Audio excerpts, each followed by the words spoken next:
Hi friends, welcome to HR education YouTube channel. మనము Telangana socio economic outlook 2025లోని ఆంశాలనైతే చర్చిస్తున్నాము. దీంట్లో భాగంగా 4వ చాప్టర్ అయినటువంటి వ్యవసాయము మరియు దాని అనుబంధ రంగాల గురించి ఆల్రెడీ కొన్ని అంశాలనైతే చూశాం. మిగిలిన అంశాలను ఈ వీడియోలో డిస్కస్ చేద్దాం. ఇక్కడ వ్యవసాయ శాఖ ద్వారా డిజిటల్ కార్యక్రమాలు. వ్యవసాయ శాఖ ద్వారా డిజిటల్ కార్యక్రమాలు. అంటే మన రాష్ట్రంలో తెలంగాణ ప్రభుత్వం వ్యవసాయ శాఖ కోసం, వ్యవసాయ అభివృద్ధి కోసం ఎటువంటి డిజిటల్ కార్యక్రమాలను అభివృద్ధి చేస్తుంది అనేది ఇక్కడ ఇచ్చాడు. ఇక్కడ చూసుకున్నట్లయితే ఈ తెలంగాణ వ్యవసాయం అనేది ఇప్పుడు సాంప్రదాయబద్ధమైన అగ్రికల్చరే కాకుండా ఇటు స్మార్ట్ అగ్రికల్చర్‌గా మారబోతుంది. అంటే ఇటువంటి డిజిటల్ కార్యక్రమాల ద్వారా స్మార్ట్ అగ్రికల్చర్‌గా మారబోతుంది. అంటే ఇప్పుడు ప్రభుత్వం ద్వారా ఏమైనా సమాచారము అందివ్వాలన్నా, ఏదైనా పథకాలకు సంబంధించినటువంటి బెనిఫిట్స్ ఇవ్వాలన్నా గూడా ఈ ఆన్‌లైన్ ప్లాట్‌ఫార్మ్స్‌ని ఉపయోగించే అయితే ఇంప్లిమెంట్ చేయడం జరుగుతున్నది. అంటే దీని ద్వారా ఏమైతుంది అంటే వేగ వేగం పెరుగుతుంది. జాప్యం తగ్గుతుంది. అదేవిధంగా పారదర్శకత కూడా పెరుగుతుంది. ఇంకా చూసుకున్నట్లయితే రైతుల దగ్గర నుంచి రైతుల యొక్క ఇన్ఫర్మేషన్, అయితే రైతులకు సంబంధించిన భూముల ఇన్ఫర్మేషన్, పథకాలకు సంబంధించిన ఇన్ఫర్మేషన్, పంటలకు సంబంధించినటువంటి ఇన్ఫర్మేషన్ ఇట్లా క్షేత్రస్థాయి నుంచి కూడా ప్రభుత్వానికి వెళ్ళడం జరుగుతుంది. అప్పుడు ప్రభుత్వం ఏం చేస్తుంది? ఇట్లా త్వరితగతిన ప్రభుత్వానికి ఈ యొక్క డేటా అనేది వెళ్ళడం వలన ప్రభుత్వము త్వరగా నిర్ణయాలు తీసుకునేటువంటి అవకాశాలైతే ఉంటాయి. కాబట్టి ఈ డిజిటల్ విధానాలనేది ఎంతో తోడ్పాటును అందిస్తున్నాయి. అందుకోసం ఇప్పుడు ఫర్ ఎగ్జాంపుల్ మనం చూసుకున్నట్లయితే ఇప్పుడు పథకాలు ఇంప్లిమెంట్ చేయడంలో ఈ డిజిటల్ విధానాలను ఉపయోగిస్తున్నారు. ఇప్పుడు ఫర్ ఎగ్జాంపుల్ రైతు బంధు, రైతు బీమా ఇన్ని పథకాలను ఇంప్లిమెంట్ చేయడంలో కూడా ఇప్పుడు ఈ పోర్టల్స్‌ని ఉపయోగించి నేరుగా రైతుల ఖాతాలోకి డైరెక్ట్‌గా మనీనైతే ట్రాన్స్‌ఫర్ చేస్తున్నారు. అదేవిధంగా ఇప్పుడు వ్యవసాయ ఉత్పత్తులకు సంబంధించినటువంటి ట్రేడ్ నిర్వహించడానికి కూడా ఈ ఆన్‌లైన్ ప్లాట్‌ఫార్మ్‌ని ఉపయోగించుకొని ట్రేడ్ చేయడం జరుగుతుంది.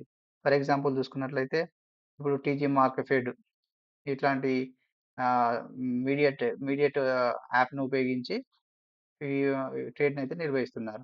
అదేవిధంగా ఇప్పుడు వ్యవసాయానికి సంబంధించిన ఉద్యోగుల యొక్క పనితీరును మెరుగుపరచడానికి, అదేవిధంగా రియల్ టైమ్‌గా వాళ్ళ యొక్క రైతుల యొక్క ఇన్ఫర్మేషన్‌ను త్వరితగతిన సేకరించి పై ఆఫీసర్‌లకు పంపడానికి, ప్రభుత్వానికి పంపడానికి ఇట్లాంటి ఉద్యోగుల కోసం గూడా కొన్ని యాప్స్ అయితే క్రియేట్ జేసి ఆహ్, నిర్వహించడం జరుగుతున్నది. అట్లా చూసుకున్నట్లయితే ఇక్కడ లాగర్ యాప్. ఏఈఓ అంటే అగ్రికల్చర్ ఎక్స్‌టెన్షన్ ఆఫీసర్. వీళ్ళ కోసం ఒక మొబైల్ అప్లికేషన్ అయితే ఏర్పాటు చేయడం జరిగింది. వీళ్ళ కోసం ఒక మొబైల్ అప్లికేషన్ ఏర్పాటు చేయడం జరిగింది. ఈ దాని పేరేంటంటే ఏఈఓ లాగర్ యాప్. ఏఈఓలు ఏం చేస్తారంటే ఈ యాప్ ద్వారా వాళ్ళ యొక్క రోజువారీ కార్యకలాపాలను రికార్డ్ చేస్తారు. అదేవిధంగా వీళ్ళు రియల్ టైమ్‌లో రైతుల దగ్గర నుంచి సేకరించినటువంటి పంటలకు సంబంధించిన సమాచారము, రైతులకు సంబంధించిన సమాచారము, బెనిఫిషియరీస్‌కి సంబంధించిన సమాచారాన్ననేది ఈ పోర్టల్ ద్వారా పై ఆఫీసర్‌లకు అదేవిధంగా ప్రభుత్వానికి పంపియడం జరుగుతుంది. అంటే రోజువారీగా. అంటే ఈ యాప్ ద్వారా ఏమైతుందంటే వాళ్ళ యొక్క పని సామర్థ్యం అనేది ఇక్కడ పెరుగుతుంది. ఇంకా ఎరువుల పంపిణీ. ఈ ఎరువుల పంపిణీ గూడా ఈ ఎఫ్ఐవిఈఎస్ అనే యాప్ ద్వారా నిర్వహిస్తున్నారు. ఎఫ్ఐవిఎస్ అంటే ఏందంటే ఫెర్టిలైజర్ ఇన్వెంటరీ వెరిఫికేషన్ సిస్టమ్. ఇదొక యాప్. ఈ యాప్ ద్వారా ఇక్కడ ఎరువుల పంపిణీ అయితే చేయడం జరుగుతుంది. ఇక్కడ ఈ ఎరువులు పంపిణీ జేయడానికి, ఎరువులను పంపిణీ మన రాష్ట్రంలో ఎరువుల పంపిణీని నిర్వహిస్తున్నటువంటి ఒక పోర్టల్ ఐఎఫ్ఎంఎస్ పోర్టల్. పోర్టల్ ద్వారా నిర్వహిస్తున్నారు.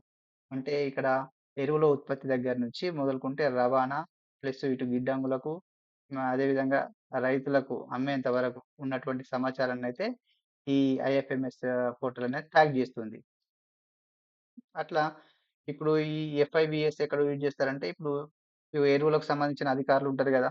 డిఏఓలు, ఏడీఏఓలు, ఎంఏఓలు వీళ్ళేం జేస్తారంటే, ఆయా సంబంధిత డీలర్‌లను సంప్రదించినప్పుడు, స్టోరేజ్‌లను దగ్గరికి వెళ్లి తనిఖీ చేసినప్పుడు, అదేవిధంగా ఇప్పుడు క్షేత్రస్థాయిలో ఉన్నటువంటి షాపుల దగ్గరికి వెళ్లి తనిఖీ చేసినప్పుడు, అక్కడ ఉన్నటువంటి స్టాక్‌ను వీళ్ళు ఈ యాప్‌లో నమోదు చేయడం జరుగుతుంది. దీని ద్వారా ఈ యాప్ ద్వారా నమోదు చేసినటువంటి ఆ సమాచారం అనేది ఈ పోర్టల్ ద్వారా ఎప్పటికప్పుడు అప్డేట్ చేయబడుతది. ట్యాగ్ చేయబడుతుంది. అట్లా ఇక్కడ చూసుకున్నట్లయితే ఇక్కడ గ్రౌండ్ స్టాక్ నుంచి ఇక్కడ పీఓఎస్ స్టాక్ వరకు, అంటే పాయింట్ ఆఫ్ సేల్ వరకు, అంటే రిటైలర్ షాప్ వరకు ఉన్నటువంటి సమాచారము అంటే ఉత్పత్తిదారు దగ్గర నుంచి ఇక్కడ point of sale stock retailer shop వద్ద వరకు ఉన్నటువంటి సమాచారం మొత్తం ట్రాక్ చేయబడుతుంది. ఇట్లా ఆన్‌లైన్‌లోనే ఎరువుల పంపిణీ అనేది చేయడం జరుగుతుంది.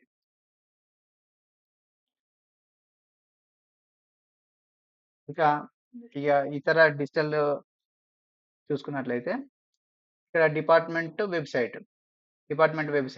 అంటే వ్యవసాయ శాఖ యొక్క అధికారిక వెబ్‌సైట్ అన్నట్టు. ఏంటి దాని పేరు www.agri.telangana.gov.in. ఈ పోర్టల్‌లో రైతులకు సంబంధించినటువంటి సమాచారం అయితే ఉంటుంది. రైతులకు ఉపయోగపడేటువంటి సమాచారం ఉంటుంది. అవేంటంటే పథకాలకు సంబంధించినవి, రైతులకు సంబంధించిన సమాచారం, వ్యవసాయ సలహాలు, మార్కెట్ రేట్ల వివరాలు, వాతావరణ సంబంధించిన సమాచారం, తర్వాత వివిధ సంప్రదింపులకు సంబంధించిన డైరెక్టరీలకు సంబంధించిన సమాచారం అయితే ఇక్కడ ఉంటుంది. ఎవరైనా రైతులు ఈ ఈ యొక్క సమాచారం కావాలన్నా, వీటిని ఉపయోగించుకోవాలన్నా ఈ పోర్టల్‌కి వెళ్లి ఈ సమాచారాన్ని అయితే తెలుసుకోవచ్చు. అదేవిధంగా క్రాప్ బుకింగ్ సిస్టమ్, పంట బుకింగ్ వ్యవస్థ. ఇక్కడ డిజిటల్ పంట సర్వే ఇచ్చిండు. అయితే డిజిటల్ పంట సర్వే ఇప్పుడు ఒక సంవత్సరానికి సంబంధించి సీజన్‌ల వారీగా పంటనైతే నమోదు జేస్తారు. పంట ఎంత విస్తీర్ణంలో పండుతుంది అనే పంట విస్తీర్ణాన్ని, ఏ పంట పండుతుంది అనే పంట విధానాన్ని, ఆ పంట రకాన్ని నమోదు జేస్తారు. ఆ పంట రకం పేరేంటి? ఎంత విస్తీర్ణంలో పంట పండుతుంది అనే వివరాలైతే నమోదు జేస్తారు. సేకరిస్తారు. అట్లా ఇదివరకి మాన్యుయల్‌గా, అంటే వ్యవసాయ అధికారులను ఉపయోగించి అట్లా డిజిటల్ మాన్యువల్ సర్వే చేసేవారు. దానివల్ల ఏమయ్యేది? జాప్యం జరిగేది. కొన్ని రికార్డులలో తప్పులు జరిగేవి. అట్లా జరిగేదన్నట్టు. సో, దాన్ని అధిగమించడానికి ఇప్పుడు డిజిటల్ సర్వే చేపట్టిండ్రు. ఈ డిజిటల్ సర్వే ఎట్లా అంటే, ఇప్పుడు మన శాటిలైట్ వ్యవస్థను ఉపయోగించుకుంటారు. శాటిలైట్ వ్యవస్థను ఉపయోగించుకొని ఆ పంట యొక్క పటాలతో సహా డేటాను సేకరిస్తారు. ఆ పంట యొక్క ఎంత విస్తీర్ణంలో పంట పండుతుంది, ఏ సర్వే నంబర్‌లో పంట పండుతుంది అనేది పర్టిక్యులర్ డేటాతో సహా, ఫోటోతో సహా ఇక్కడ ఇన్ఫర్మేషన్ అయితే సేకరిస్తారు. సేకరించి దాన్ని సర్వే చేస్తారన్నట్టు. అంటే దీనివల్ల ఏమైతుంది అంటే ఖచ్చితమైన పంట విస్తీర్ణాన్ని మనం అంచనా వేయగలుగుతున్నాం. ఎంత విస్తీర్ణంలో పంట పండుతుంది అనేది అంచనా వేయగలుగుతున్నాం. ఈ అంచనా వేయడం వల్ల ఏం జరుగుతది? ప్రభుత్వానికి సరైన నిర్ణయాలు తీసుకోవడానికి, ఆ! అదేవిధంగా వాళ్ళకి ఎంఎస్‌పీ ధర కల్పించడానికి, ఇంకేదైనా విపత్తులు సంభవించినప్పుడు ఆర్థిక సాయం జేయడానికి ఇటువంటి నిర్ణయాలు తీసుకోవాలనేది ప్రభుత్వానికి ముందుగానే తెలుస్తుందన్నట్టు. అట్లా నిర్ణయాలు తీసుకోవడానికి అవకాశం ఉంటది. ఇట్లా ఇవి డిజిటల్ పంట సర్వే అనేది ఈ విధంగా ఉపయోగపడుతుంది ప్రభుత్వానికి. అదేవిధంగా రైతు భరోసా, రైతు బీమా పోర్టల్. భరోసా, రైతు బీమా అంటే మీకు తెలుసు. ఇప్పుడు వీటిని గూడా డిజిటల్ ఆధారంగానే, డైరెక్ట్ బెనిఫిషియరీ ట్రాన్స్‌ఫర్ విధానంలో రైతుల అకౌంట్‌లోకి నేరుగా అయితే ఆ అమౌంట్‌ను ట్రాన్స్‌ఫర్ జేయడం జరుగుతుంది. ఇట్లా ఒక సీజన్‌కి ఒక 58,00,000-60,00,000 మంది రైతులకు నేరుగా అకౌంట్‌లోకి అయితే అది వినియోగించగలుగుతున్నారు. అంటే ఈ పోర్టల్స్ ద్వారా ట్రాన్స్‌ఫర్ చేయగలుగుతున్నారు ఇంతమంది రైతులకు. ఇక రైతు బీమా. రైతు బీమాను గూడా ఆన్‌లైన్ మోడ్‌లోనే నిర్వహిస్తున్నారు. ఇప్పుడు ఏదైనా రైతు అనుకోని కారణాల వల్ల చనిపోయినప్పుడు ఏమైతదంటే విస్ ఏమైతుంది అంటే అక్కడ ఉన్నటువంటి ఇప్పుడు వీఆర్‌ఓ లాంటి ఆఫీసర్ ఉంటాడు గదా! వీఆర్‌ఓ ఏం చేస్తారంటే ప్రాథమిక సమాచారాన్ని ఈ పోర్టల్‌లో అప్‌లోడ్ జేయడం జరుగుతుంది. అప్‌లోడ్ చేస్తే అప్పుడు నిజ నిర్ధారణను గుర్తించి ఆహ్, తర్వాత ఆన్‌లైన్ మోడ్‌లోనే సంబంధిత సంబంధిత వాళ్ళ నామినీకి అకౌంట్‌లోకి నేరుగా డబ్బైతే ట్రాన్స్‌ఫర్ చేయడం జరుగుతుంది. ఇదంతా పారదర్శకత నెలకొంటుంది. ఇది ఆన్‌లైన్ పోర్ట్స్‌ని ఉపయోగించడం వల్ల. ఎటువంటి మధ్యవర్తిత్వం లేకుండా, జాప్యం లేకుండా. ఇందుకోసం ఈ ఆన్‌లైన్ పోర్టల్ అనేది ముఖ్య పాత్ర పోషిస్తున్నాయి. ఇక చూసుకున్నట్లయితే ఈ ఆఫీస్, ఈ ఆన్‌లైన్ లైసెన్సింగ్. అంటే ఇప్పుడు ఈ ఆఫీస్ వ్యవస్థ ఫైల్ నిర్వహణను డిజిటలైజేషన్ చేస్తుంది. ఎట్లా అంటే ఇప్పుడు ఫైల్స్ అనేది మాన్యువల్‌గా పోవాల్సి ఉంటుంది. ఇప్పుడు ఏదైనా ఎరువులకు సంబంధించిన డీలర్ గాని, విత్తనాలకు సంబంధించిన డీలర్ గాని, డీలర్ పర్మిషన్ కోసం, లైసెన్స్ కోసం అప్లై చేసుకుంటాడు గదా! అట్లా మాన్యువల్‌గా చేసుకునేదానికంటే ఇట్లా హ్మ్. ఆన్‌లైన్ మోడ్‌లో అప్లికేషన్ చేసుకోవచ్చు. అయితే ఇప్పుడు ఆన్‌లైన్ మోడ్‌లో అప్లికేషన్స్ అనేది సంబంధిత శాఖకెళ్తే అప్పుడు వీళ్ళకు ఆన్‌లైన్‌లోనే మళ్ళీ పర్మిషన్ ఆ పత్రాలను పరిశీలించి ఆన్‌లైన్‌లోనే పర్మిషన్ ఇవ్వడం జరుగుతుంది. దీనివల్ల వేగవంతం పెరుగుతుంది, పనిలో వేగం పెరుగుతుంది. అదేవిధంగా పారదర్శకత కూడా నెలకొంటుంది. ఇట్లా ఆన్‌లైన్ మోడ్‌లోనే ఇట్లా లైసెన్స్ విధానాన్ని కూడా అమలు చేస్తున్నారు అన్నట్లు ఇక్కడ ఇచ్చారు. ఇక చూసుకున్నట్లయితే ఈ డిజిటల్ అగ్రికల్చర్ కార్యక్రమాలు ఇక మిగతా సంబంధించినటువంటి ఈ అంశాలు చూసుకున్నట్లయితే ఇక పంట యొక్క ఆరోగ్య స్థితి పర్యవేక్షణ డిజిటల్ ఆధారంగా నిర్వహిస్తున్నారు. అదేవిధంగా కోత అనంతర తేమ అంచనా కూడా ఇట్లాంటి వ్యవస్థలను ఉపయోగించి అంచనా వేస్తున్నారు. ఆహ్, అదేవిధంగా తాండూరు దాల్ అంటే ఇట్లాంటి ఏమన్నా ఇంపార్టెంట్ ఈవెంట్‌కి సంబంధించినవి కూడా ఆన్‌లైన్ మోడ్‌లోనే నిర్వహిస్తున్నారు అన్నట్లుగా ఇక్కడ ఇవ్వడం జరిగింది. ఇక నెక్స్ట్ చూసినట్లయితే ఇక్కడ సీడ్ సప్లై అండ్ రెగ్యులేషన్స్ అంటే విత్తన సరఫరా మరియు నియంత్రణ. విత్తన సరఫరా మరియు నియంత్రణ. ఇవి కూడా ఆన్‌లైన్ మోడ్‌లోనే నిర్వహిస్తున్నారన్నట్టుగా ఇక్కడ ఇవ్వడం జరిగింది. ఇప్పుడు 2024 వానాకాలం సీజన్‌కి సంబంధించి టీజీఎస్‌డిసి మరియు ఎన్ఎస్‌సి వంటి ఏజెన్సీల ద్వారా ఈ ఏజెన్సీలని చెప్పాను. టీజీఎస్‌డిసి అంటే తెలంగాణ సీడ్ డెవలప్‌మెంట్ కార్పొరేషన్. అదేవిధంగా ఎన్ఎస్‌సి అంటే నేషనల్ సీడ్ కార్పొరేషన్. ఇవి నాణ్యమైన విత్తనాలు. నాణ్యమైన విత్తనాలు రైతులకు అందించడానికి రైతులకు సరఫరా చేయడానికి ఏర్పాటు చేసినటువంటి ఒక కార్పొరేషన్స్ ఉన్నట్టు. ఇదేమో రాష్ట్రంలో ఏర్పాటు చేసిన సంస్థ. ఇదేమో దేశవ్యాప్తంగా ఏర్పాటు చేసినటువంటి సంస్థ. కార్పొరేషన్. అయితే దీని ద్వారా ఈ 2 ఏజెన్సీలను ఉపయోగించుకొని ఈ సంవత్సరానికి గాను వానాకాలం సీజన్‌లో దైంచ, జనుము మరియు పెళ్లి పెసర కాబట్టి ఒక పచ్చిక ఎరువుల విత్తనాలను 60% సబ్సిడీతో రైతులకు అందివ్వడం జరిగింది అని ఇచ్చాడు. ఇక్కడ దైంచ, జనుము, పిల్లి పెసర ఇవి పచ్చి ఎరువులు. పచ్చి ఎరువులు అంటే భూసారాన్ని పెంచుతాయి. అంటే ఎరువులలాగా ఉపయోగపడతాయి. ఆహ్, ఎ వీటిని ఇటువంటి విత్తనాలను 60% రాయితీతో అందియడం జరిగింది. ఇవన్నీ గూడా ఆన్‌లైన్ మోడ్‌లోనే నిర్వహించారు. ఈ సరఫరా మొత్తం. ఎట్లా అంటే ఓఎస్ ఓఎస్ఎస్‌డిఎస్ పోర్టల్ ద్వారానైతే ఇప్పుడు ఈ పోర్టల్ ద్వారా రైతులు తమకు కావాలని ఇందులో అప్లికేషన్ పెట్టుకోవాలి. అప్పుడు ఆహ్, వాళ్ళు ఎలిజిబుల్ క్యాండిడేట్స్ అయితే వాళ్ళకి అనుమతిస్తారు. శాంక్షన్ చేస్తారు. శాంక్షన్ చేస్తారు. రైతులు ఏం చేస్తారు సంబంధిత ఆఫీస్‌కి పోయి ఆ విత్తనాలు తెచ్చుకోవాల్సి ఉంటుంది. ఇట్లా 2024, 25 సంవత్సరానికి సంబంధించి మొత్తము 1.16 లక్షల క్వింటాన్ల విత్తనాలైతే పంపిణీ చేశారు. ఇన్ని లక్షల ఇన్ని క్వింటాన్ల విత్తనాల కింద సబ్సిడీ రాయితీ విలువ అనేది 64.65 కోట్లుగా ఉన్నది. అంటే ఇన్ని కోట్ల సబ్సిడీతో ఇన్ని క్వింటాన్ల విత్తనాలను సరఫరా చేశారు. ఏవి? ఇవి దైంచ, జనుము, పెళ్లి పెసర వంటి విత్తనాలు.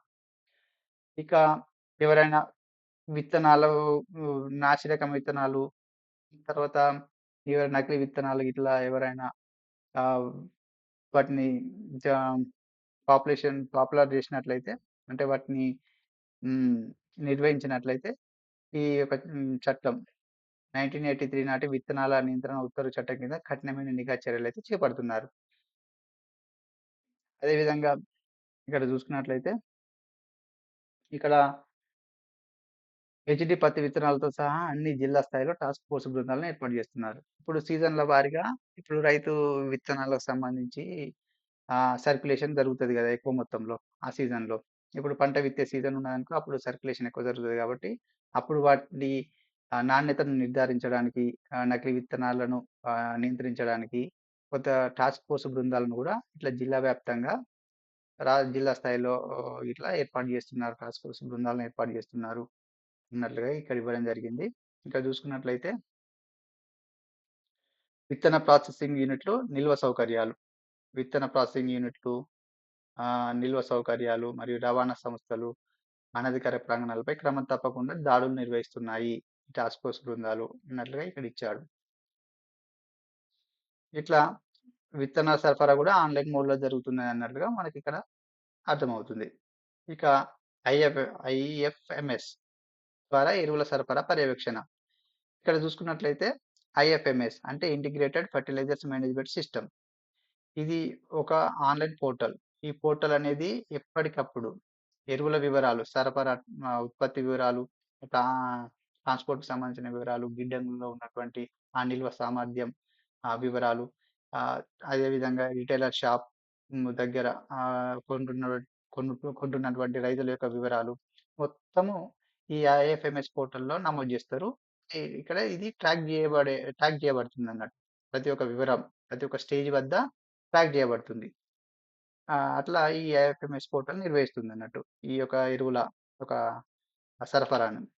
ఇప్పుడు ఇక్కడ చూసుకున్నట్లయితే ఇదంతా ఎరువులకు సంబంధించిన వివరాలు ఇవ్వడం జరిగింది. ఈ ఎరువుల సరఫరాలో మార్కెట్ గూడా ఇక్కడ కీలక పాత్ర పోషిస్తుంది అన్నట్టు ఇక్కడ ఇచ్చాడు.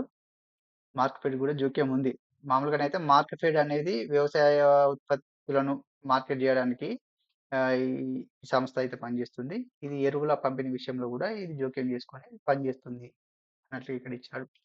అదే విధంగా ఇక్కడ కింద చూసుకున్నట్లయితే 2023, 24 సంవత్సరానికి సంబంధించి 42.33 లక్షల మెట్రిక్ టన్నుల ఎరువులు సరఫరా చేయాలనుకున్నారు రైతులకి. కానీ ఇక్కడ 39.92 లక్షల మెట్రిక్ టన్నులు మాత్రం సరఫరా చేయబడ్డాయి. ఇక 2024, 25 సంవత్సరానికి 2025 ఫిబ్రవరి నాటికి చూసుకున్నట్లయితే 44 లక్షల మెట్రిక్ టన్నులు పంపిణీ చేయాలనుకున్నారు. అయితే రియల్ టైమ్‌లో 33.49 లక్షల మెట్రిక్ టన్నులు మాత్రమే సరఫరా చేశారు అన్నట్లు ఇక్కడ ఇచ్చాడు. ఇక హార్టికల్చర్‌కి సంబంధించి ఉద్యానవన పంటలు. ఉద్యానవన పంటలను ప్రోత్సహించడానికి, అదేవిధంగా పోషకాహార భద్రతను మెరుగుపరచడం కోసము ఈ ఉద్యానవన పంటల యొక్క ప్రాముఖ్యతను గుర్తించి వాటినైతే వాటి యొక్క సాగు విస్తీర్ణాన్ని వృద్ధి చేయడం జరుగుతుంది. అంటే వృద్ధి చేయడంలో భాగంగా కొన్ని పథకాలు అయితే తీసుకొచ్చారు. ఆ పథకాలు ఏంటి అంటే ఇప్పుడు తెలంగాణలో మైక్రో ఇరిగేషన్ ప్రాజెక్ట్‌ను తీసుకొచ్చిల్లు. Micro irrigation project. అదేవిధంగా స్టేట్ హార్టికల్చర్ మిషన్ ప్రాజెక్టు. దీన్ని 2005 నుంచి దీన్ని హార్టికల్చర్ కోసం ఇంప్లిమెంట్ చేస్తున్నారు. అదేవిధంగా రాష్ట్రీయ కృషి వికాస్ యోజన. ఇది కేంద్ర ప్రభుత్వ పథకం. కేంద్ర ప్రభుత్వం యొక్క పథకం ఇది. రైతులకు సహాయం చేసేటువంటి ఏదైనా సహాయం అందించడానికి ఏర్పాటు చేసినటువంటి పోర్టల్. తర్వాత national bamboo mission and submission of agro forestry and national mission on edible oil and oil palm mission. ఈ 2021, 22లో తీసుకొచ్చారు. ఇక్కడ national mission on edible oil and oil palm అనేది ఇది చాలా ముఖ్యం. ఎందుకంటే ఆయిల్ పామ్‌కి సంబంధించి మన రాష్ట్ర ప్రభుత్వం ప్రోత్సాహకాలు ఇస్తున్న సంగతి మీకు తెలిసిందే. కాబట్టి దీనిపైన కొద్దిగా ఫోకస్ చేయాలి.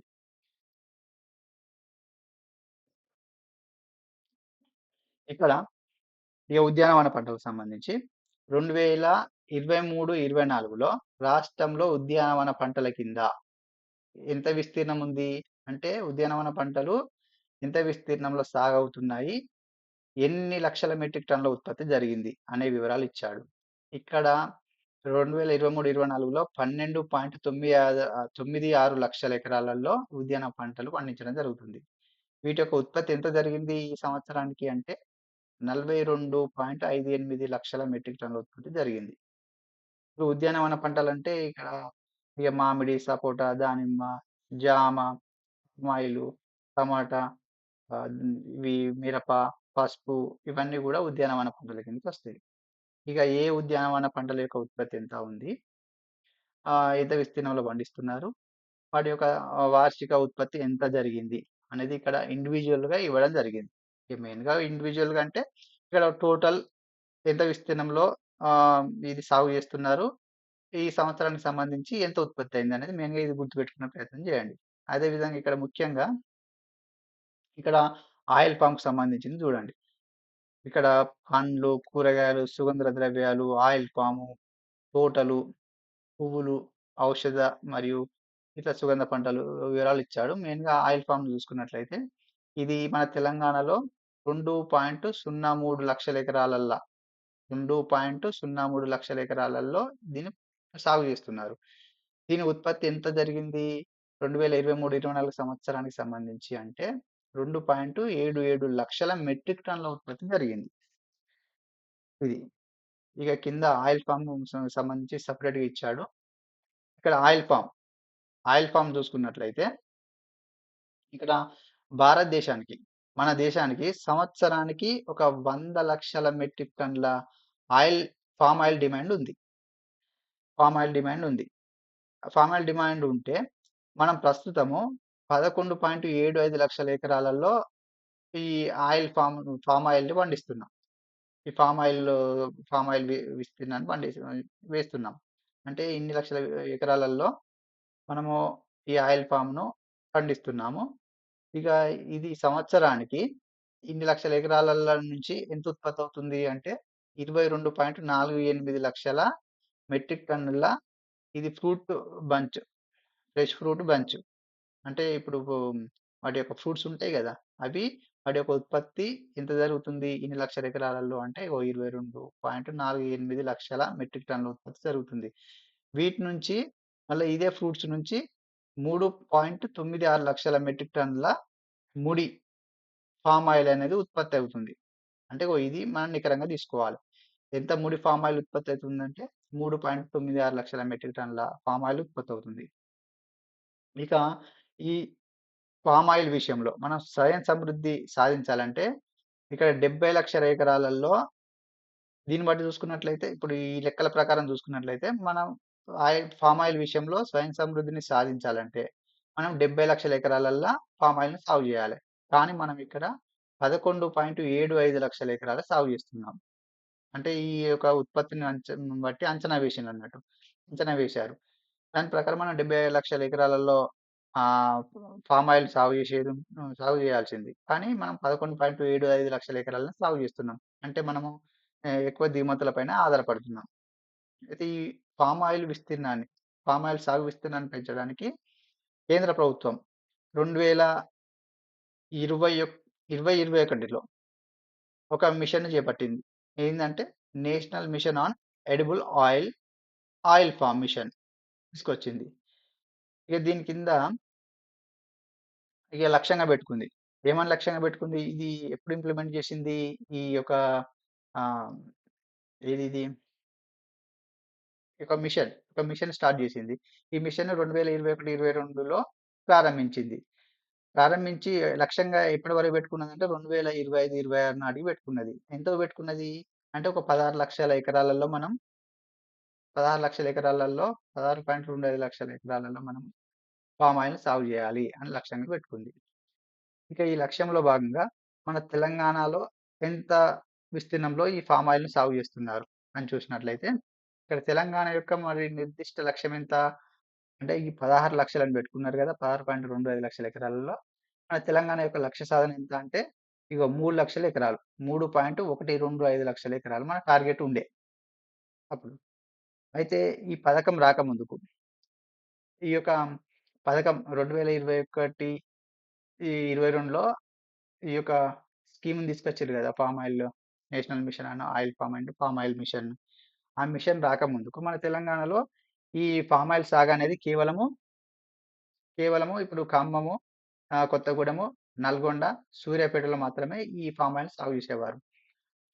అప్పుడు ఎంత విస్తీర్ణంలో సాగు చేసేవారంటే 46,324 ఎకరాలలో మాత్రమే సాగు చేసేవారు. అయితే ఈ మిషన్ వచ్చిన తర్వాత ఈ మిషన్ ఇంప్లిమెంటేషన్‌లో భాగంగా ఎక్కువ ప్రోత్సాహకాలైతే అందించడం జరిగింది. దీనివల్ల మన తెలంగాణలో హైదరాబాదు మరియు మేడ్చల్ మల్కాజిగిరి ఈ 2 జిల్లాలను మినహాయించి మిగతా 31 జిల్లాల్లో ఈ పామ్ ఆయిల్ సాగు చేసే విధంగా ప్రోత్సహిస్తున్నారు. అంటే 31 జిల్లాల్లో ఇప్పుడు 14 ప్రాసెసింగ్ కంపెనీలు ఏర్పాటు చేయడం జరిగింది. అంటే ఇప్పుడు వీటిని పంట సాగు చేసిన తర్వాత ఉత్పత్తి అయితుంది గదా! ఫ్రెష్ ఫ్రూట్ వాటిని ప్రాసెసింగ్ చేయాలి కాబట్టి ప్రాసెసింగ్ కోసం తెలంగాణలో ఒక 14 ప్రాసెసింగ్ కంపెనీలను ఏర్పాటు చేసిండ్రు. అదేవిధంగా రైతులకి మొక్కలను పంపిణీ చేయాలన్న ఉద్దేశంతోటి 44 నర్సరీలను కూడా ఏర్పాటు చేసిల్లు. అదేవిధంగా కొత్తగూడెంలో టీఎస్ ఆయిల్ ఫెడ్ ద్వారా ఆయిల్ ఫెడ్ అంటే ఇప్పుడు ఈ ఆయిల్ పామ్‌కి సంబంధించి కొన్ని ఇన్‌ఫ్రాస్ట్రక్చర్‌ని డెవలప్ చేసేటువంటి సంస్థ. టీఎస్ ఆయిల్ ఫెడ్ ద్వారా 2 యూనిట్లను ఏర్పాటు చేసిండ్రు. దీని యొక్క సామర్థ్యం దీని యొక్క సామర్థ్యం ఏంటంటే ఈ 2 యూనిట్లకు కలిపి దీని యొక్క సామర్థ్యం ఎంత ఉంది అంటే గంటకి 120 మెట్రిక్ టన్నుల సామర్థ్యాన్ని కలిగి ఉన్నటువంటి ఇవి మిల్లు అన్నట్టు ఇది. మిల్లు. ఇలాంటి మిల్లుని ఏర్పాటు చేశాను. అంటే ఇప్పుడు ఈ ఫ్రూట్స్ ఉంటాయి గదా! Palm oil fruits. ఆ ఫ్రూట్స్ నుంచి ఆయిల్‌ని ఉత్పత్తి చేయాలి కాబట్టి, ఆ ఉత్పత్తి చేయడానికి ఉపయోగిస్తారన్నట్టు ఈ మిషన్స్‌ని. అట్లా 2 యూనిట్‌లను ఏర్పాటు చేసిండ్రు. ఎక్కడ అంటే భద్రాద్రి కొత్తగూడెంలో ఏర్పాటు చేశారు ఈ 2 మిషన్‌లని. ఇక ప్రస్తుతము మరి ఫార్మ్ ఆయిల్ సాగు ఎంతుంది తెలంగాణలో చూసుకున్నట్లయితే 2024, 25 నాటికి. అంతకుముందు ఇప్పుడు ఎన్‌ఓ national mission on edible oil and oil palm project చేపట్టే కంటే ముందు చేపట్టడం కంటే ముందు అప్పుడు 1,87,000 ఎకరాలు సాగుండేది. ఇప్పుడు ప్రస్తుతం ఎంత విస్తీర్ణంలో సాగవుతుంది అంటే ఇది ముఖ్యము. 2.34 లక్షల ఎకరాలకు ఈ సాగు విస్తీర్ణం అనేది ఆయిల్ పామ్ సాగు విస్తీర్ణం అనేది పెరిగింది. అంటే ప్రస్తుతం తెలంగాణలో 2.34 లక్షల ఎకరాలలో పామ్ ఆయిల్‌ని పండిస్తున్నారు. పామ్ ఆయిల్‌ని పండిస్తున్నారు. నెక్స్టు ఇక మైక్రో ఇరిగేషన్, మైక్రో ఇరిగేషన్ ఇట్లాంటి తోట పంటల్ని ప్రోత్సహించడానికి, ఉద్యానవన పంటలు ప్రోత్సహించడానికి ఇప్పుడు ఈ మైక్రో ఇరిగేషన్ ప్రాజెక్ట్‌ని తీసుకురావడం జరిగింది. అంటే జనరల్లీ అన్ని పంటలకు ఈ మైక్రో ఇరిగేషన్ ఉపయోగించుకోవచ్చు. అంటే నార్మల్లీ. అంటే మైక్రో ఇరిగేషన్ ప్రాజెక్ట్ గురించి ఇచ్చాడు. ఏ థీమ్‌తో దీన్ని ఇంప్లిమెంట్ చేస్తున్నారంటే ఇక ఇది ప్రతి బొట్టుకు ఎక్కువ పంట, ప్రతి బొట్టుకు ఎక్కువ పంట అనే థీమ్‌తో దీన్ని ఇంప్లిమెంట్ చేస్తున్నారు. ఇక్కడ ఎంఐపీ అంటే మైక్రో ఇరిగేషన్ ప్రాజెక్ట్ యొక్క ప్రధాన ఉద్దేశ్యం ఏందంటే, ఇప్పుడు నీటిపారుదల పద్ధతులు ఏంటి అంటే డ్రిప్ ద్వారా మనము మామూలుగా జనరల్‌గానైతే ఊర్లల్లో మోటార్ల ద్వారా సాగునీటి పారుదల అందిస్తారు. ఇంకా కొంతమంది డ్రిప్ ద్వారా అందిస్తారు. కొంతమంది స్ప్రింక్లర్ల ద్వారా పంటలకి నీరు అందిస్తారు. ముఖ్యంగా ఈ డ్రిప్ అండ్ స్ప్రింక్లర్ నీటిపారుదల పద్ధతులను ఉపయోగించి ఈ సాగు జేయడం. నీటిపారుదల సౌకర్యాలు పంటలకు కల్పించడం. ఇదే డ్రిప్ ఇరిగేషన్. సూక్ష్మ మైక్రో ఇరిగేషన్. ఇదే మైక్రో ఇరిగేషన్ విధానం.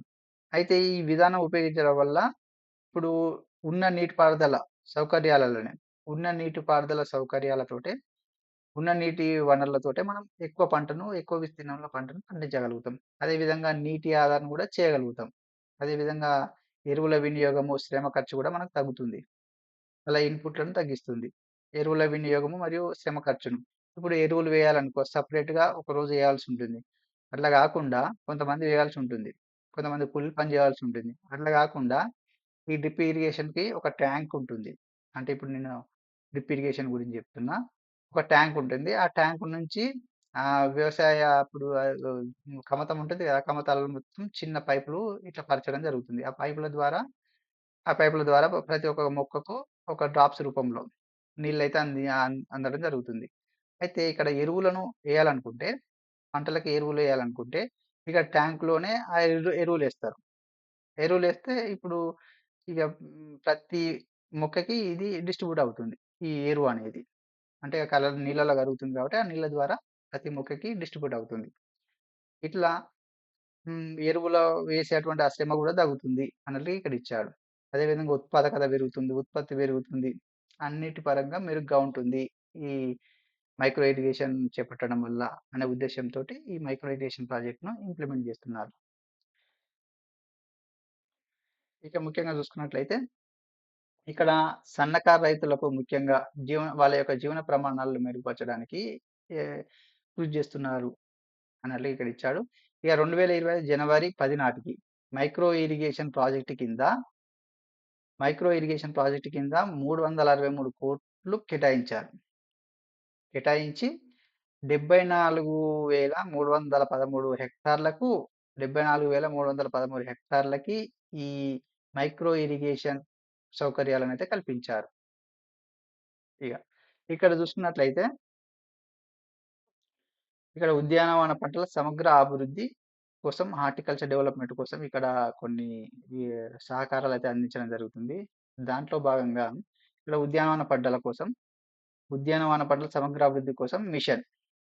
ఇదేం చేస్తుందంటే ఉద్యానవన పంటలను ఆహ్, వే వేది సా విస్తీర్ణాన్ని పెంచడం కోసం కృషి చేస్తుంది. ఇది చూసుకున్నట్లయితే ఇక్కడ దీని కింద ఎట్లా సాయం చేస్తున్నారంటే ఇప్పుడు నీటిపారుదల సౌకర్యాలకు జీవనాధార నీటిపారుదల సౌకర్యానికి మద్దతుగా 829 వ్యవసాయ చెరువులకు సహాయం అందించబడుతుంది. అంటే వాళ్ళు చెరువులను నిర్మించుకోవడానికి అట్లా సాయం చేస్తుంది. ఇన్ని చెరువులకు సాయం చేసింది. అదేవిధంగా యాంత్రీకరణ కోసం ఈ పంటలను సాగు చేయాలి గదా! వాటికి యంత్రాల అవసరం ఉంటది గదా! సో, ఆ యంత్రాల కోసము 7,016 పరికరాలు పనిముట్లు అందించబడ్డాయి. అదేవిధంగా 43 ఏమో కోల్డ్ స్టోరేజ్‌లు ఏర్పాటు చేయబడ్డాయి. కోల్డ్ స్టోరేజ్ అంటే ఇప్పుడు పంట ఉత్పత్తి తర్వాత వాటిని స్టోర్ చేయాలనుకుంటే స్టోర్ చేసుకోవచ్చు. అట్లా 43 కోల్డ్ స్టోరేజ్‌లు ఏర్పాటు చేయబడ్డాయి. అదేవిధంగా 10 ఏమో పక్వానికి వచ్చే చాంబర్‌లు. ఇక మనకు తెలుసు అరటి, మామిడి లాంటి ఇప్పుడు పచ్చిగా ఉన్నప్పుడే వాటిని కోస్తారు. తర్వాత వాటిని హ్మ్, మనం పక్వానికి అయ్యేటట్టుగా ఒక రూమ్‌లో పెడతారు గదా! సో, పక్వానికి పక్వానికి రావడం కోసం అట్లాంటి ఒక చాంబర్‌లను గూడా ఏర్పాటు చేసిండ్రు. అదేవిధంగా 391 ప్యాకింగ్ హౌజులను ఏర్పాటు చేశారు. ఇక్కడ ఒక్క నిమిషం. ఇక్కడ 391 ప్యాకింగ్ హౌజులను గూడా ఏర్పాటు చేసిండ్రు. తర్వాత 825 పసుపు పాలిషింగ్ యూనిట్‌లను గూడా ఏర్పాటు చేసిండ్రు. ఈ ఉద్యానవన పంటనే గదా! పసుపు. అంటే పాలిషింగ్ యూనిట్‌లను ఏర్పాటు చేసిండ్రు. తర్వాత ఆహ్, ఇక్కడ అదేవిధంగా ఇట్లాంటి వసతులను ఏర్పాటు చేయడం వల్ల కోత అనంతరం నష్టాన్ని మనం నివారించవచ్చు. అందుకోసం ఇటువంటి సౌకర్యాలు కల్పించిర్రు. ఎందుకంటే ఇవన్నీ ఎందుకు ఏర్పాటు చేసిర్రంటే ఉద్యానవన పంటల సాగు కోసం ప్రోత్సాహకంగా. అదేవిధంగా డైరీ, పశుసంవర్ధన మరియు పాడి అభివృద్ధి ఏ విధంగా ఉంది? మన తెలంగాణలో చూసుకున్నట్లయితే, ఇప్పుడు మన తెలంగాణ అనేది పశు సంపద అభివృద్ధి విషయంలో సమృద్ధిగా ఉంది. పశు సంపద విషయంలో సమృద్ధిగా ఉంది మన తెలంగాణ.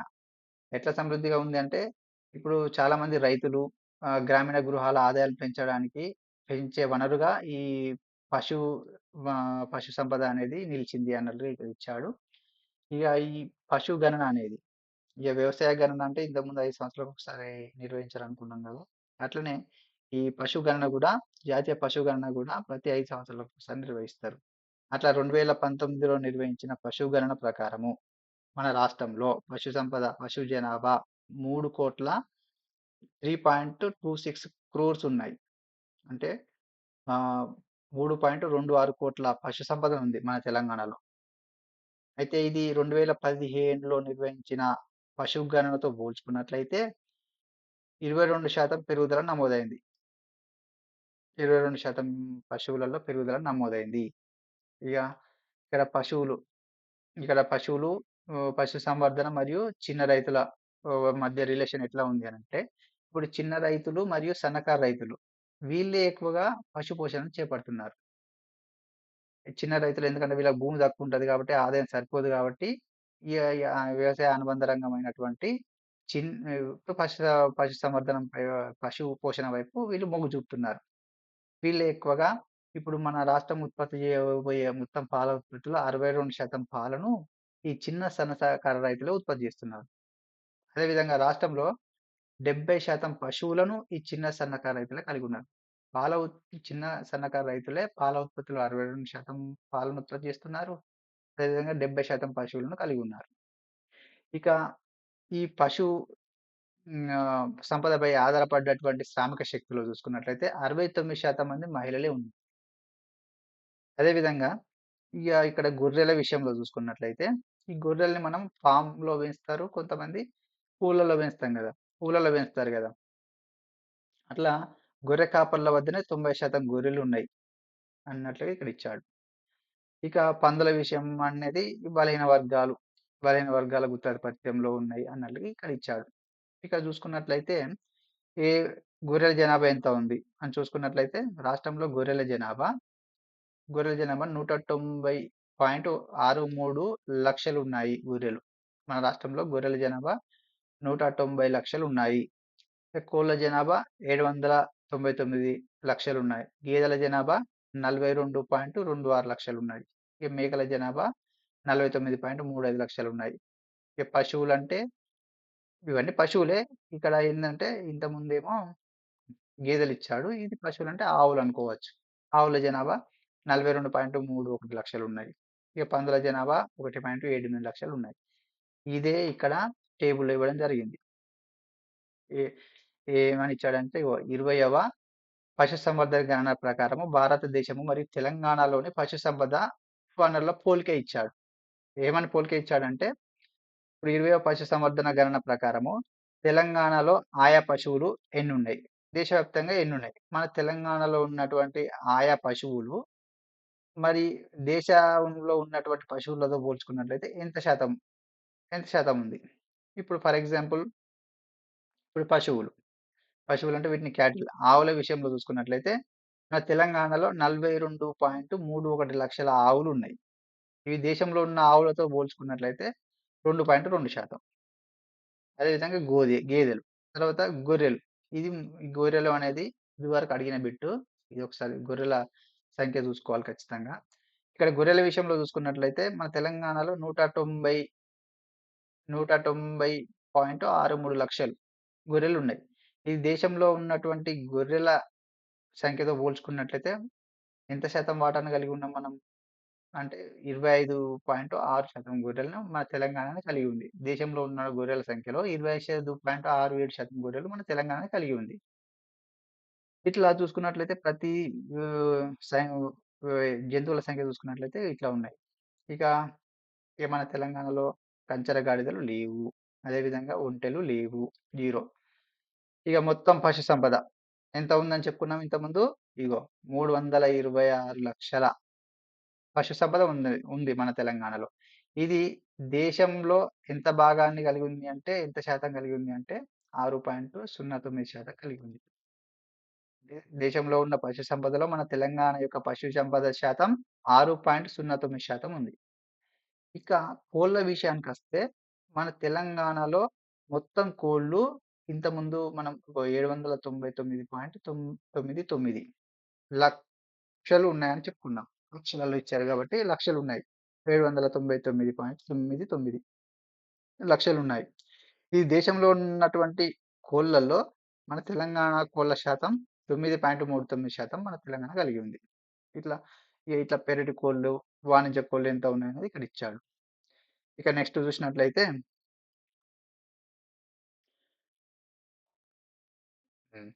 ఇక్కడ ఇది ఇంపార్టెంటు.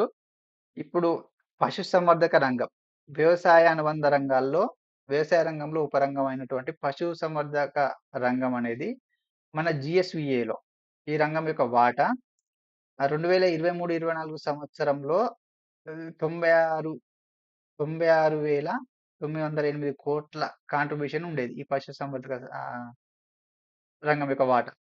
అదే 2024, 25లో అడ్వాన్స్‌డ్ ఎస్టిమేషన్ ప్రకారము 1,02,835 కోట్లుగా నమోదైంది. ఇంతకుముందు చాప్టర్‌లో మనం చెప్పుకున్నాం. పంటల రంగం యొక్క వాటా 46%, 48%. పశు సంపద యొక్క వాటా 46% ఉన్నది. ఇది వ్యవసాయ రంగంలో ఆధిక్యతను కలిగి ఉంది అని మనం ఇంతకుముందు చాప్టర్‌లో చదువుకున్నాం. సో, ఇక్కడ ఆ 46% ఇది. 1,02,835 కోట్ల కాంట్రిబ్యూషన్ కలిగి ఉంది జీఎస్‌విఎల్ ఈ పశు సంపద వాటా. ఇక తర్వాత ఫిషరీస్ విషయానికి చూసుకున్నట్లయితే ఇక చేపలు. మనకి ఎట్లాగో సముద్ర సరిహద్దు లేదు. కాబట్టి ఇన్‌లాండ్ ఫిషరీయే మనకు అందుబాటులో ఉంటుంది. అంటే నార్మల్‌గా మనం ఉన్నటువంటి ఊర్లలో ఉన్నటువంటి చెరువులలో మనము అదేవిధంగా కొంతమంది రైతులు చేపల చెరువుల తవ్వి కూడా ఉత్పత్తి చేస్తారు. అట్లా మనము మంచినీటి ఉత్పత్తి చేపలే మనకు అందుబాటులో ఉంటాయి. ఇట్లా చేపల ఉత్పత్తి కోసం రాష్ట్ర ప్రభుత్వము 100% గ్రాంట్లు అందిస్తుంది. అంటే ఇప్పుడు 100% సబ్సిడీ తోటి చేప పిల్లల విత్తనాలు, రొయ్యల విత్తనాలు పంపిణీ చేస్తుంది. అదేవిధంగా ఇప్పుడు టార్గెట్ కూడా పెట్టుకున్నది. దీని ఉత్పత్తిని పెంచడం కోసం. మన తెలంగాణ ప్రభుత్వము 2024, 25 సంవత్సరానికి అంటే 2025 జనవరి నాటికి తెలంగాణలో మత్స్య శాఖ తన వార్షిక లక్ష్యాల వైపు అడుగులేస్తుందన్నట్టు ఇక్కడ ఇచ్చాడు. ఇక్కడ ఈ సంవత్సరానికి 24, 25 సంవత్సరానికి లక్ష్యం ఎంత పెట్టుకుందట? చేపల ఉత్పత్తిలో రాష్ట్ర చేపల ఉత్పత్తిలో ఈ ఏడాదికి ఎంత లక్ష్యంగా పెట్టుకున్నది? ఎంత ఉత్పత్తి చేయాలని పెట్టుకున్నది అంటే 4,81,421 టన్నులు ఉత్పత్తి చేయాలనుకున్నది. ఈ చేపలివి. కానీ 3,69,489 టన్నులు మాత్రమే చేపలను ఉత్పత్తి చేసింది. ఇక సంచిత లక్ష్యంలో మనం ఎంత అచీవ్ చేయగలిగినామంటే 76.8% మాత్రమే మనం అనుకున్న లక్ష్యంలో సాధించగలిగినాం. అదే ఇక రొయ్యల ఉత్పత్తి విషయంలో చూసుకున్నట్లయితే ఎంత లక్ష్యంగా పెట్టుకున్నారు అంటే 18,366 టన్నులు ఉత్పత్తి చేయాలనుకున్నారు. ఇది రొయ్యలు. కానీ ఇక్కడ 11,845 టన్నుల రొయ్యలు మాత్రమే ఉత్పత్తి చేశారు. అంటే సంచిత సాధనలో అంటే లక్ష్య సాధనలో మనం రొయ్యల ఉత్పత్తిలో 64.5% ఉత్పత్తిని మనం సాధించగలిగినాం అనుకున్న లక్ష్యానికి. ఇది ఫిషరీస్‌కి సంబంధించింది. ఇక చూసుకున్నట్లయితే ఇట్లా రైతులకి మత్స్య శాఖకు సంబంధించిన రైతులకి కొన్ని ప్రోత్సాహకాలు, ఐస్ బాక్సులు, మోపెడ్లు, వలలు ఇట్లాంటి సౌకర్యాలు కల్పిస్తుంది. ఇట్లాంటివి అవి ఎక్విప్‌మెంట్స్ అందిస్తుంది అన్నట్లుగా ఇక్కడ ఇచ్చాడు. అదేవిధంగా 150 మొబైల్ చేపల రిటైల్ అవుట్‌లెట్‌లను కూడా అందించింది. ఇక్కడ మొబైల్ చేపల రిటైల్ అవుట్‌లెట్‌లు అంటే ఇక్కడ చిన్న చిన్న షాపులన్నట్టు. చిన్న చిన్న షాపులు. దీనివల్ల ఇట్లా మొబైల్ షాపులు అంటే ఇప్పుడు వెహికల్స్ ద్వారా వాళ్ళు ఆహ్, వినియోగదారులకు నేరుగా అమ్మడం జరుగుతది.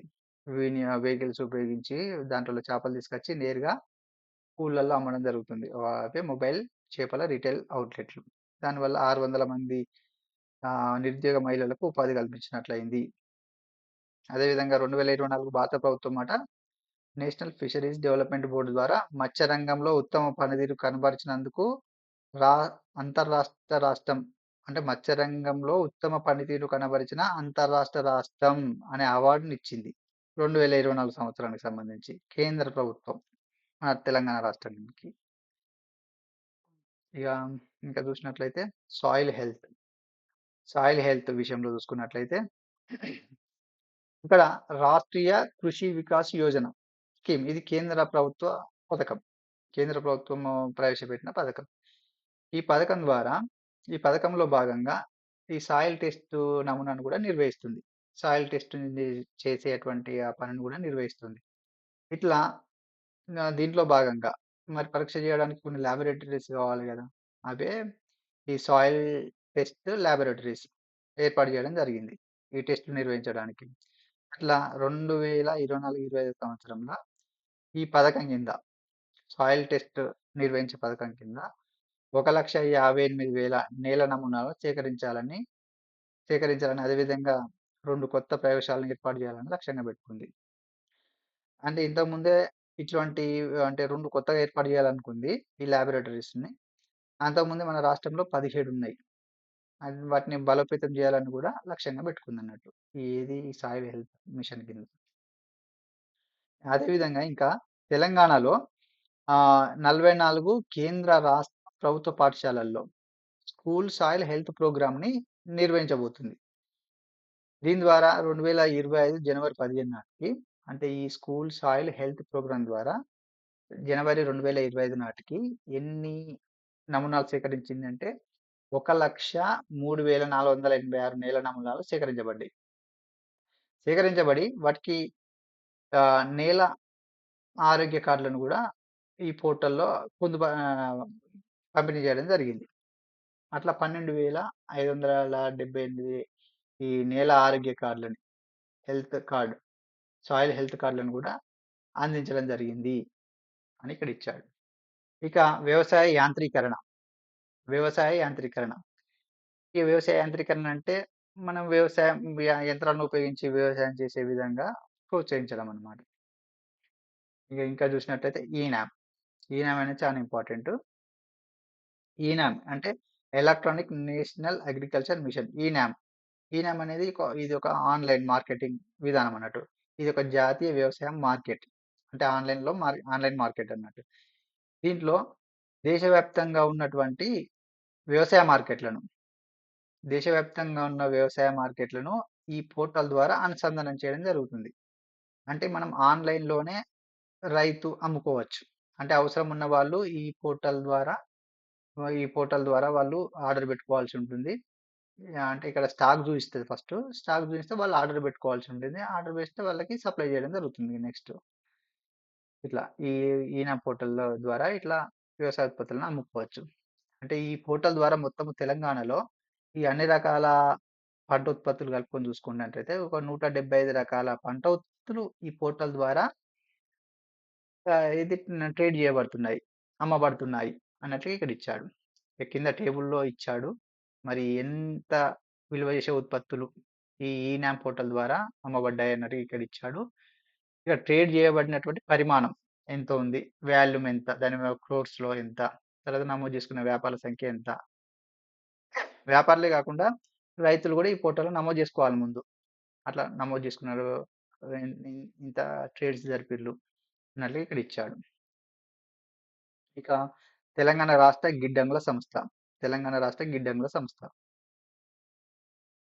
ఇక్కడ ఇక్కడ తెలంగాణ రాష్ట్ర గిడ్డంగుల సంస్థ అంటే ఏందంటే, ఇక్కడ మనము రాష్ట్రం ఏర్పడ్డ తర్వాత పార్లమెంటు చట్ట ప్రకారము 2015 సెప్టెంబర్ 26న తెలంగాణలో రాష్ట్ర గిడ్డంగులను రాష్ట్ర గిడ్డంగులు ఏర్పాటు చేసుకోవడానికి ఇప్పుడు మనం దీని లెక్క మనం ఎఫ్‌సిఐ లాగా ఇట్లాంటి గిడ్డంగులను ఏర్పాటు చేసుకోవడానికి మనం ఒక కార్పొరేషన్ ఏర్పాటు చేసింది. అంటే ఈ కార్పొరేషనే మన తెలంగాణలో గిడ్డంగులను నిర్వహిస్తుందన్నమాట.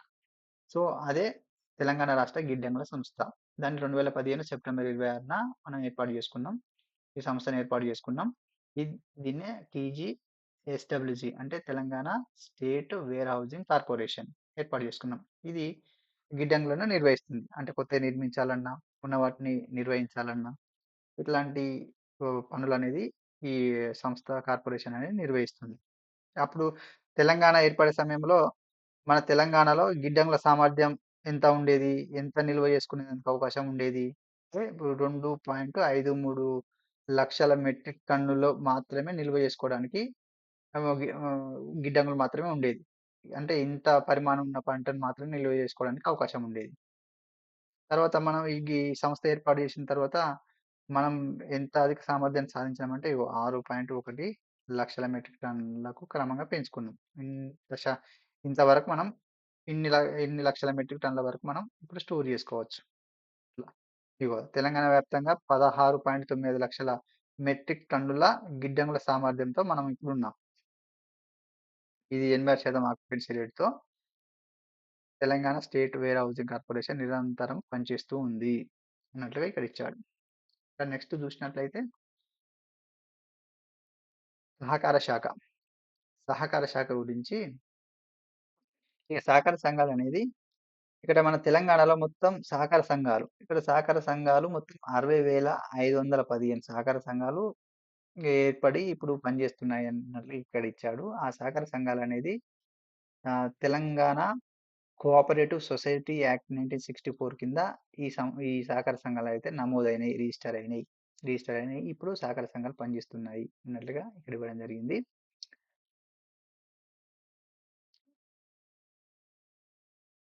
ఇక్కడ టీజీ మార్క్‌ఫెడ్ అంటే Telangana cooperative marketing federation limited.